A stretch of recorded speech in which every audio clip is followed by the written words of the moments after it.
Bom, começando aí por uma pergunta que diz assim: eu busco ter o máximo de empatia possível, mas sempre tenho péssimas decepções nos relacionamentos. O que fazer para conhecer melhor as pessoas e evitar isso? Bom, primeiramente, já parabéns por, no mínimo, tomar consciência disso. Já é o início da pílula vermelha da autoconsciência, e da consciência emocional. Mas, obviamente, é uma posição que a gente já debateu aqui outras vezes e que, na verdade, mostra que você ainda não tá há muito tempo acompanhando aqui nossos bate-papos, nossas reflexões, porque aparentemente a gente está falando sobre decepções, então tem uma expectativa sendo frustrada aí. E a ideia de empatia, ela é problemática. A maioria das pessoas, elas têm um conceito de empatia que vai dizer sobre você se colocar no lugar do outro. E esse conceito, na verdade, ele é totalmente errado, ele é equivocado. E por um pressuposto errôneo de que o outro vá ter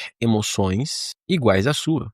E não vai. Aquela frase de que, se fosse eu no lugar do outro, se fosse eu no lugar de fulano, se eu estivesse no seu lugar, ela já vem com um equívoco, porque o outro não tem a mesma história de vida sua, o outro não tem a mesma configuração emocional, intensidade emocional, e seria como você pegar a sua história e querer se encaixar na vida do outro. E isso não vai dar certo. A perspectiva emocional, como a gente já falou em outros momentos, do registro da sua história emocional interna, ela vem marcada, essa tinta emocional ela vem marcada de maneiras diferentes.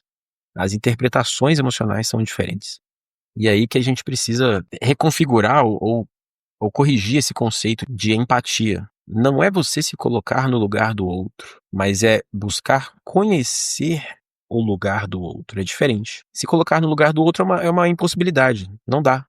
Simplesmente não dá pra você viver a vida de outra pessoa. Tem até algum filme, né? De vez em quando aparece um filme, tinha um filme antigo, tem um filme antigo aí, chama O Talentoso Ripley, que ele tenta viver a vida do outro, modelando seus trejeitos, modelando seu jeito de falar, modelando sua vida, e ele tenta viver essa nova identidade dessa pessoa que já existia. Mas, obviamente, além da crise interna que ele acabou iniciando, também teve a parte da revelação, da descoberta, né? Porque não dá pra você simular a emoção alheia, porque ela sempre vai ser falha, ela vai ter tanto os buracos do meu conceito sobre aquela emoção, quanto também os buracos da interpretação daquela situação pelos olhos do outro. Então é uma mescla de buraco na interpretação. Então o máximo e o mínimo que você vai ter nessa história toda são maus entendidos.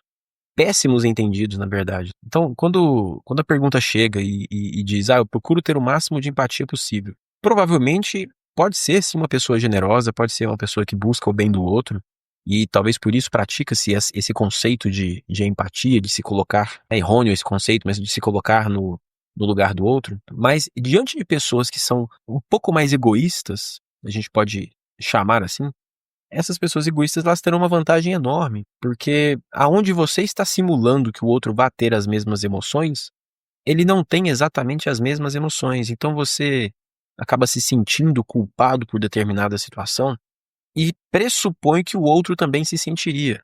As limitações, os incentivos, eles têm uma configuração diferente. Cada ser é único, cada ser é peculiar. Então a maneira como você deve se posicionar para conhecer de fato uma pessoa é na investigação, seja ela ativa ou passiva. A investigação passiva é aquela que você vai apenas observar.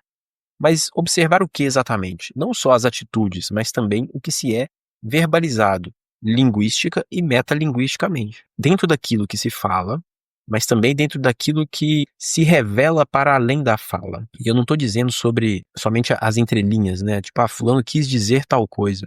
Isso fica no campo do fantasiado. Isso vai ficar no campo do não dito. Porém, existe uma narrativa que percorre o fundo da vida de uma pessoa. Essa narrativa ela se manifesta através da fala. A base da psicanálise ela trabalha a respeito disso. Qual é a narrativa que tem de fundo que você constantemente repete ou busca realizar? Essa narrativa ela vai se estender no meio familiar, no meio social, no meio profissional, nos relacionamentos. Esses padrões vão se emergindo. Quem está mais próximo há mais tempo, vai talvez ter uma percepção um pouco mais apurada pela mera repetição.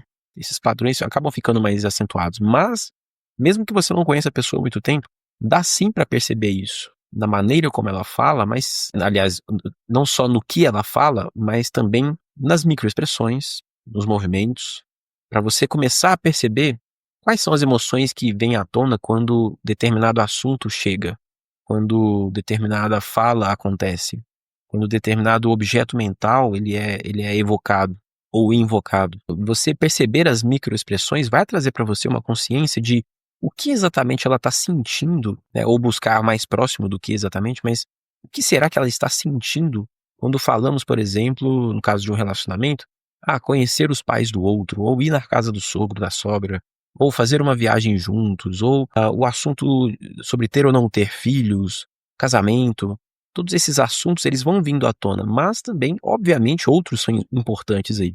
Inclusive, existe, acredito eu, listas de assuntos que você deve tocar nos assuntos caso você queira aumentar suas chances de ter um relacionamento um pouco mais saudável, né, um pouco mais profundo ou um pouco mais transparente. Eu imagino que seja o ideal da maioria das pessoas, né? Ter um relacionamento. A base da confiança, inclusive, ela vem do não ter garantias. Ao contrário, né, do que as pessoas, eu quero ter uma garantia para poder confiar.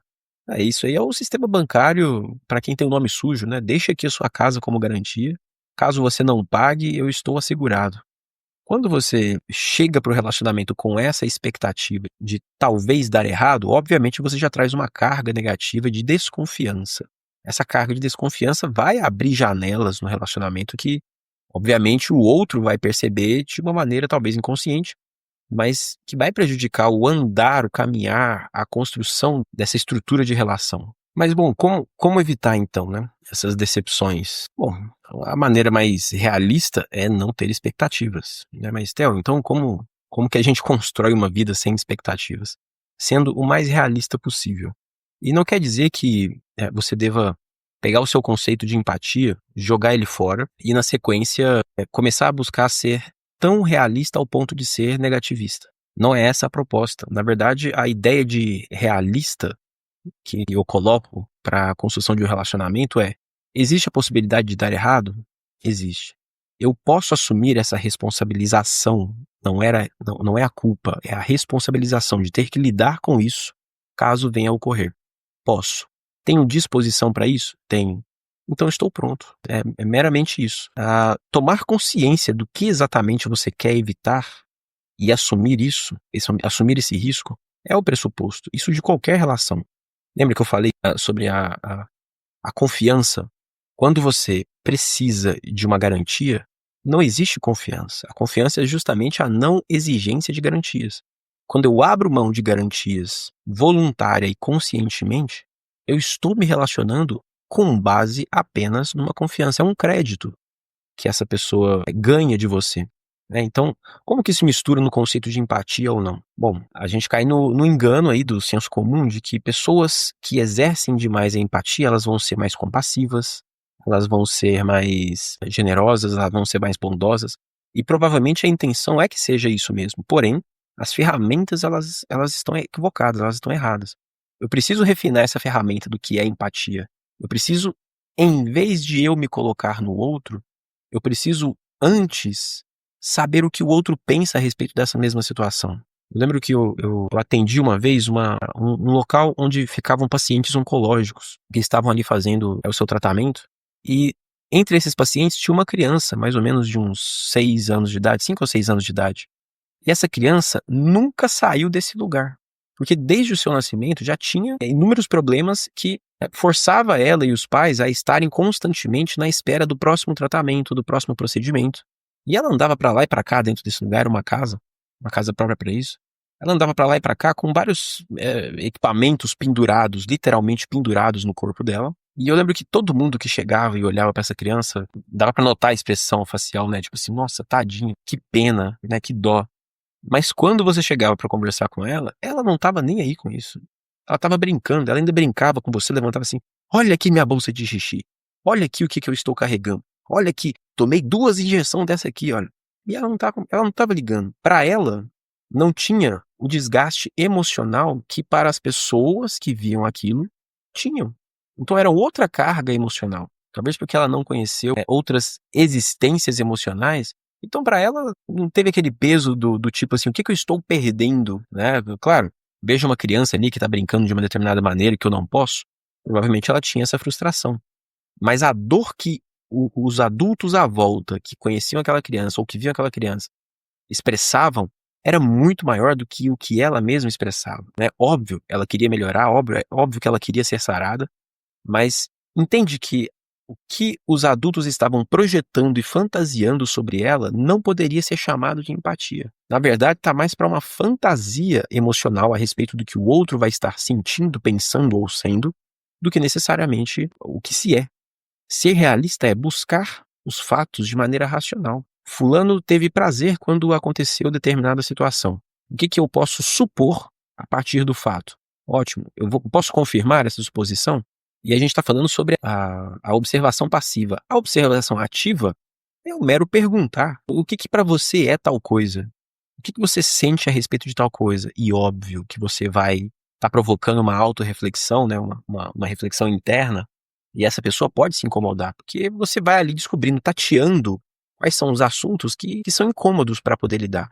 Quais são os assuntos que mais incomodam dentro do mapa de realidade daquela pessoa. Então é natural que ela não se sinta à vontade. Então, praticando essa investigação ativa, fica muito mais fácil, principalmente quando a gente está falando de um relacionamento. Dentro de um relacionamento, se não houver o diálogo, mas eu não estou falando de diálogo do tipo, o que você achou da comida, ou para onde vamos hoje, ou para onde a gente vai sair, passear. Não é só desse tipo de conversa, de qual música você mais gosta ou não, mas de como a pessoa se sente diante de decisões emocionais a serem tomadas. E é interessante quando você coloca duas pessoas para assistir um filme e essas duas pessoas, elas vão ter opiniões morais diferentes sobre cada personagem.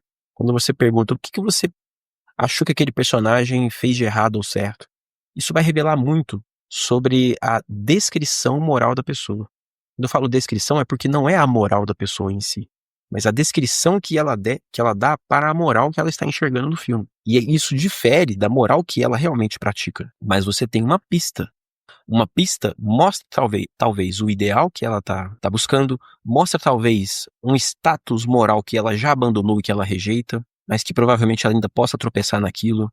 Então, pessoas que a gente às vezes vai taxar como pessoas sem caráter, pessoas de mau caráter, talvez aquele aspecto que a gente está usando para remeter isso, para falar sobre isso, para chamar ela de mau caráter, talvez ela seja consciente disso, e talvez ela tenha se colocado uma jornada de alteração desse aspecto.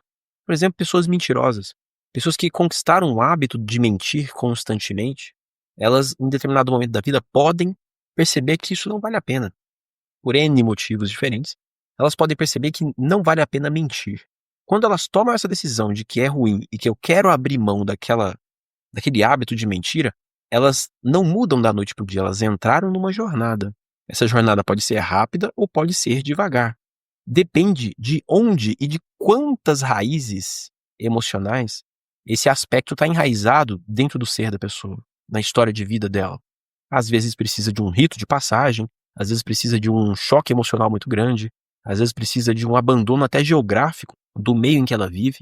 Enfim, tem inúmeros aspectos que precisam ser compostos para que em todas as raízes emocionais que estão impregnadas na história dela, seja, não vou dizer ressignificada, mas seja significada a respeito da verdade, né? Normalmente quem opta pela mentira, não é que ele despreze a verdade, mas ele valoriza bastante a mentira. A ideia de desprezar também vem com um conjunto de uma lacuna de algo que eu busco evitar, mas a causa do porquê eu evito não necessariamente precisa ter a ver com isso. Eu posso evitar chocolate, mas não necessariamente porque ele vai fazer mal para minha saúde, mas porque um dia eu vi alguém fazendo um chocolate de maneira extremamente nojenta, e aquilo vinculou na minha mente e me impregnou de emoções negativas, de nojo e tal. Ah, mas o chocolate da Cacau Show é diferente, é correto, é bem produzido, mas ainda assim isso não vai evitar a emoção de vir à tona, então eu preciso me atentar para isso. Mudar isso, às vezes, pode ser uma jornada, não é sempre, mas pode ser. Então, quando a pergunta vem e vem assim com a ideia de o que preciso fazer para conhecer melhor as pessoas, ela se resolve nisso. a investigação ativa e investigação passiva. Óbvio que você já precisa ter o pressuposto de não utilizar a lente da empatia no conceito equivocado, no conceito errado que a maioria das pessoas utilizam, que é se colocar no lugar do outro.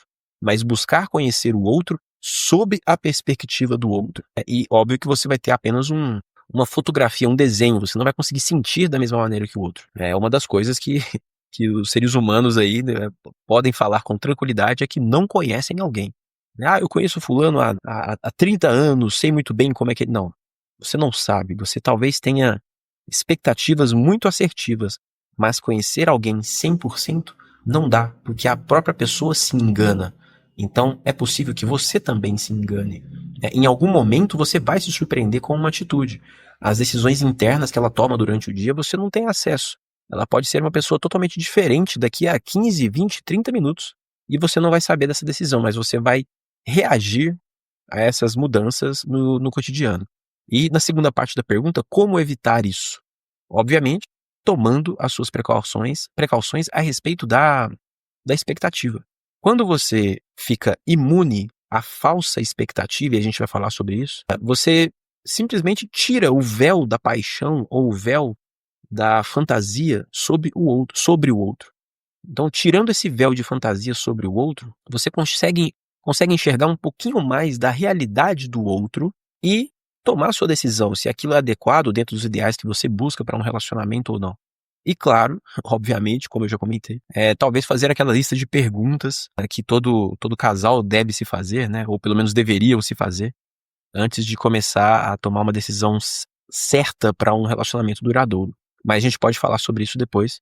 Inclusive, é interessante que várias pessoas gostem de comentar sobre esse assunto a respeito de relacionamento, provavelmente porque tomaram bastante tropeços e bateram com a cabeça várias vezes aí em situações de decepção.